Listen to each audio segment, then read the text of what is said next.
તાલુકાના ભાખરી ગામે ઈવીએમ ખોટવાતા મતદારો અટવાયા હતા અને અડધો કલાક પછી હવે જે વીવીપેટ મશીન જે ખોટવાયું હતું તે બદલી દેવામાં આવ્યું છે. મતદાન શરૂ થઈ ગયું છે. આપણે સીધા જ દ્રશ્યો બતાવીશ મતદાન મથકના કે આ મતદાન મથક હતું તેની અંદર જે ઈવીએમ છે તે ઈવીએમ ખોટવાયું હતું અને ઈવીએમ ખોટવાતા મતદારો જે છે તે અડધો કલાક સુધી બહાર બેસી રહ્યા હતા અને નવું વીવીપેટ મશીન લાવવામાં આવ્યું છે અને તે અત્યારે ઈવીએમ છે તે શરૂ થઈ ગયું છે અને ઈવીએમ શરૂ થઈ જતા અત્યારે લોકોમાં જે છે તે ઉત્સાહનો માહોલ પણ જોવા મળી રહ્યો છે. ખાસ કરીને આપ જોઈ શકો છો કે વહેલી સવારથી મોટી સંખ્યાની અંદર લોકો જે મતદાન કરવા માટે આવ્યા હતા, પરંતુ ઈવીએમ ફૂટવાના લીધે લોકો જે છે તે બેસી રહ્યા હતા. કાકા શું કહેશો, કેટલા વાગે આવ્યા હતા અને કેટલા સમયથી બેઠા છો? કાકા શું કહેશો? 8 વાગે આવ્યા.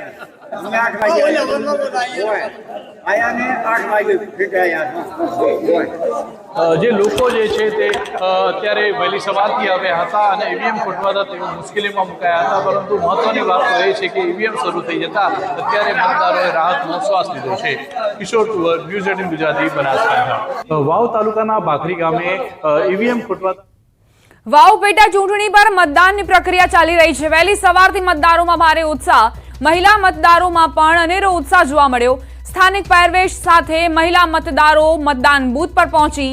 વાવ બેઠકમાં કુલ 1,49,000 જેટલી મહિલાઓ છે અને આ મતદારો મહિલા મતદારો જેમની મતદાન પ્રક્રિયા બાદ જ નક્કી થશે કે આખરે વાવમાં રાજા કોણ.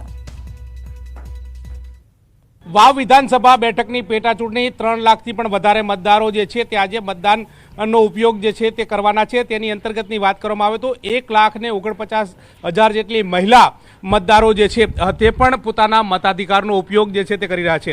અત્યારે હાલ બલોધણ ગામ ખાતે પહોંચ્યા છે. આ તમામ મહિલાઓએ પોતાના મતાધિકારનો ઉપયોગ જે છે તે કર્યો છે. તમામ મહિલાઓ જે છે તે મત આપીને આવ્યા છે, તેની સાક્ષી પૂરી રહ્યા છે.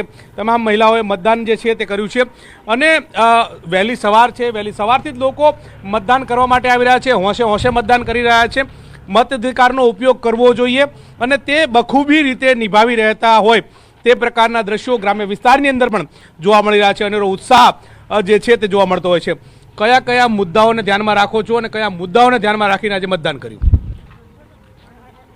કઈ કઈ સમસ્યાઓ છે તમારી, કઈ સમસ્યાનું સમાધાન થાય તેની માટે તમે મતદાન કરવા માટે આવ્યા? અમારે તો બધી સમસ્યાઓ કોઈ હજી પૂરી જ નથી થઈ. ઘણી બધી સમસ્યાઓ છે, બેકાર બેઠા અમે ભણીને. કોણ આવે તો તમારી સમસ્યાનું નિરાકરણ કરે?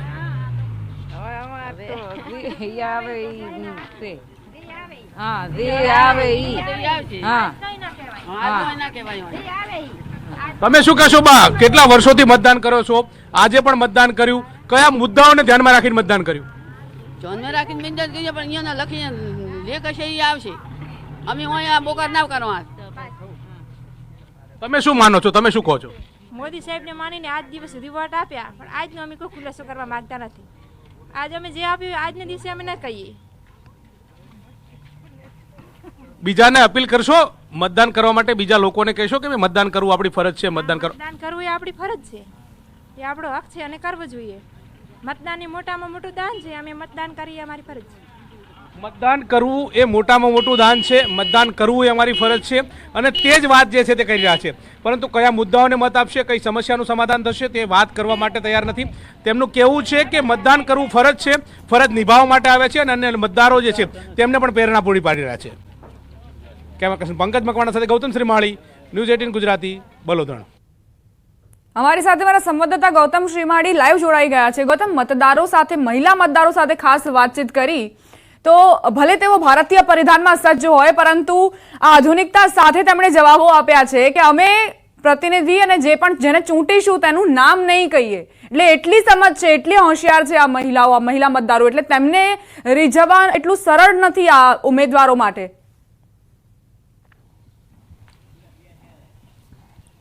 દીપા, આમ જોવા જઈએ તો ગ્રામ્ય વિસ્તારનો મતદાર જે છે તે શાણો હોય છે અને એ પોતે જે મનમાં ધાર્યું હોય છે, મનમાં ઠામ્યું હોય છે તે પ્રકારનું મતદાન કરતા હોય છે. જે આપણે ઉદાહરણ જોયું, જે મહિલાઓ સાથે વાતચીત કરી, તેમણે કહ્યું કે અમારી સમસ્યા જે છે, સમસ્યાનું નિરાકરણ કરશે તેને મતદાન કરીશું. તેમણે એક વાત એ પણ કરી કે અમારું જે કોને મત કર્યું છે એ આજે ન કહી શકાય, પરંતુ અન્ય લોકોને અપીલ કરતા નજરે પડ્યા છે. એટલે આ ગ્રામ્ય વિસ્તારનો મતદાર કેટલો ભોણો અને સમજદાર જે છે તેની ઉપરથી અંદાજ લગાવી શકાય છે. વહેલી સવારથી જ તમામ મતદાન કેન્દ્રો ઉપર જાઓ તો મતદાન મથકો ઉપર લાંબી કતારો જે છે તે પણ જોવા મળતી હોય છે. લોકો હોંશે હોંશે મતદાન કરી રહ્યા છે.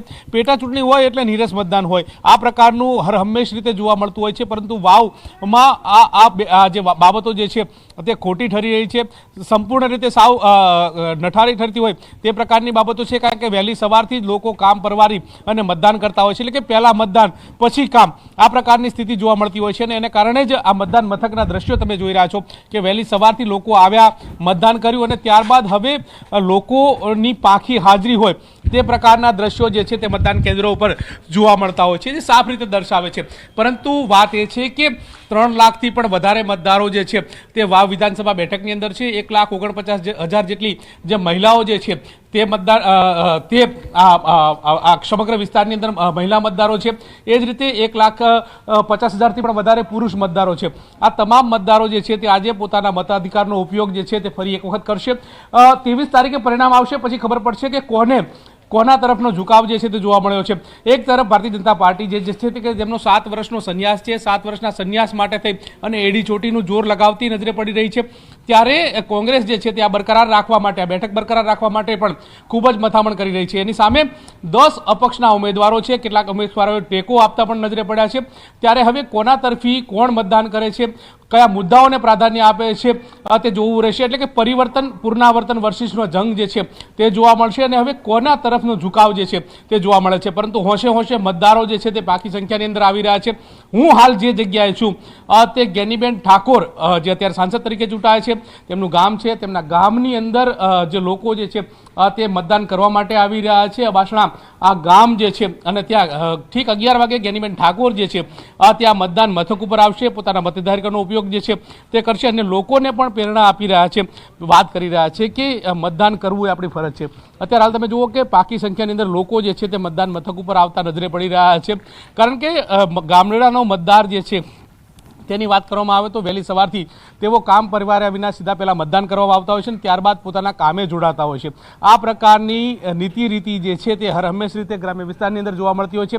આ જ પ્રકારની સ્થિતિ મતદાન મથકો ઉપર પણ જોવા મળી રહી છે. હવે વાત એ છે કે આ જે સંવેદનશીલ મતદાન જે મથક જે છે તેને પણ જોવા મળી રહ્યું છે, જેને લઈને પોલીસ બંદોબસ્ત જે છે તે પણ સઘન કરી દેવામાં આવ્યો છે. પેરામેડિકલ જે પોલીસ જે છે તેમને પણ ઉતારવામાં આવી છે. CCTV સજ્જ જે બૂથ જે હોય છે તે પણ જોવા મળતા હોય છે. મહિલાઓ જે છે તે ઉંમરલાયક મહિલાઓ જે છે તે પણ મતદાન કરવા માટે આવતા હોય છે. આ પ્રકારના દ્રશ્યો જે છે તે જોવા મળતા હોય છે. પરંતુ મતદાન કરવું એ ફરજ છે. લોકો પણ મતદાન કરવા માટે આવી રહ્યા છે અને લોકોને પણ પ્રેરણા આપતા નજરે પડી રહ્યા છે. ત્યારે વાવની પેટા ચૂંટણી નો જંગ જે છે તે ખૂબ જ ઇન્ટરેસ્ટિંગ છે. ત્યારે હવે જોવાનું એ રહે છે કે કોના તરફનો ઝુકાવ છે. કારણ કે આજે તમામ જે 10 ઉમેદવારો જે છે તેમનું ભાવિ જે છે તે EVMમાં સીલ થઈ જશે. 23 તારીખે ખબર પડશે કે કોના તરફનો મતદારોનો ઝુકાવ હતો, પરિવર્તન ઈચ્છે છે કે પુનરાવર્તન. જી આભાર ગૌતમ, તમામ જાણકારી આપવા માટે. આગળ પણ તમારી પાસેથી અપડેટ્સ લેતા રહીશું. વાવ બેઠક પર મતદારોમાં અનેરો ઉત્સાહ જોવા મળ્યો છે. સવારથી જ મતદાન માટે કતારો જોવા મળી. વાવ પેટા ચૂંટણીનું મતદાનનો દિવસ, વહેલી સવારથી જ મતદારોમાં ભારે ઉત્સાહ, વૃદ્ધ મતદારોમાં પણ અનેરો ઉત્સાહ જોવા મળી રહ્યો છે. ગ્રામ્ય વિસ્તારની અંદર મતદારોનો ભારે ઉત્સાહ જે છે તે જોવા મળી રહ્યો છે. લાંબી કતારો હોવાના કારણે આ રીતે મતદારો જે છે તે રાહ જોઈને બેઠા છે કે ક્યારે મતદાન મથકો ઉપરનું ભારણ જે છે તે હલકું થાય અને તેઓ મતદાન કરવા જાય તે પ્રકારની સ્થિતિ જોવા મળી રહી છે. તમામ લોકો ગામઠી પહેરવેશ સાથે સજ્જ મતદારો જે છે તે જોવા મળી રહ્યા છે. અને ઉત્સાહ જે છે તે મતદારોની અંદર પણ હોય છે અને તે અંતર્ગત અત્યારે હાલ મતદારો છે મતદાન કરવા માટે આવે છે. કયા મુદ્દાઓને ધ્યાનમાં રાખીને મતદાન કરશો આજે? અમે ભાજપમાં હાલ છે ભાઈ,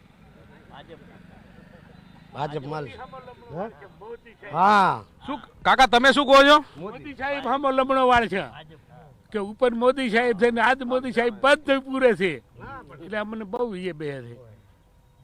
કયા કયા પ્રશ્નો છે, કયા પ્રશ્નો નિરાકરણ થાય એવું લાગી રહ્યું છે? બસ જે વાતે અમારે શાંતિ છે, તો અત્યારે પાણીની શાંતિ છે. બસ જે વાતે 2,000 રૂપિયા આલે છે અને ચમ અમે પાછા મોદી સાહેબ કે ઈ જ થાય. તમે કાકા શું કહેશો? કેટલા વર્ષોથી મતદાન કરતા આવો છો, આજે બી મતદાન કરશો? પહેલા તો હતા ધોના કાંકરેજમાં, પણ એ મને થોડો ફેર પડ્યો એટલે અમે આયા ભાજપમાં. એટલે પાણી લાવ્યો, પાણી બોર ખારા થઈ ગયા હતા. પાણી લાવ્યો, 2,000 રૂપિયા આલે, બીજું કામ કરે અને બોર્ડનું કામ એક રાજમાં કરી નાખે ને બોર્ડના કામ થતા નહોતા. આવા કામ મોદી સાહેબે કરાયા, તો અમે ભાજપ જેવું નથી કોઈ નાલવાના. ચોક્કસથી તો આ મતદારો જે છે પોતાના મનની વાત કરી રહ્યા છે, મતદાન કરવા માટે આવી રહ્યા છે, પોતાના પ્રશ્નો મુદ્દાઓને જે વાચા આપશે તેને મતદાન કરશે તે પ્રકારની વાત આ મતદારોના મુખેથી સાંભળવા મળી રહી છે. કેમેરામેન પંકજ મકવાણા સાથે ગૌતમ શ્રીમાળી, ન્યૂઝ 18 ગુજરાતી, બલોદણ, વાવ. વાવની પેટા ચૂંટણીના પડે